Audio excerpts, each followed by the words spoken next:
Two guys are sitting together in a bar. One of them is majoring in something or other in college, the other abuses his guitar once a day and thinks he's a musician. They've already had 2 beers, and they're planning to have at least 2 more.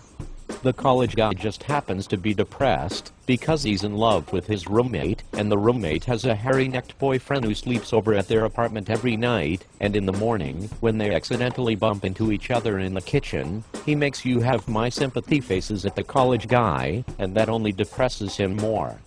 Move out, the guy who thinks he's a musician tells him this musician guy, he has a history of avoiding conflict.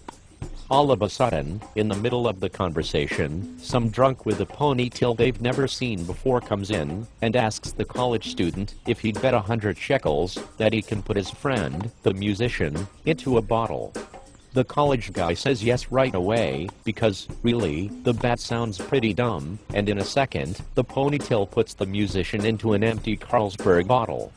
The college guy doesn't have much money to spare, but fair is fair. He takes out the 100 shekels, pays up, and goes back to staring at the wall and feeling sorry for himself.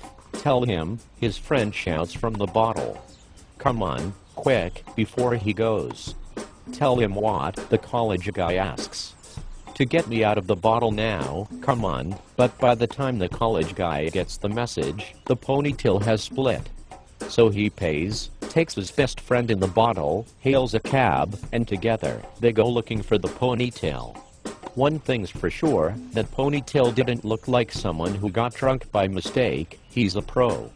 So they go from bar to bar. And at each one, they have another drink, so they won't feel like they wasted their time. The college guy downs them in a single gulp, and the more he drinks, the sorrier he feels for himself. The guy in the bottle drinks through a straw.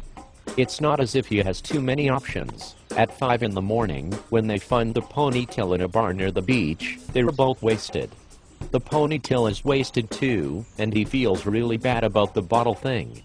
Right away, he says he's sorry and takes the musician out of the bottle. He's really embarrassed about forgetting the guy inside, so he buys another round for them, their last.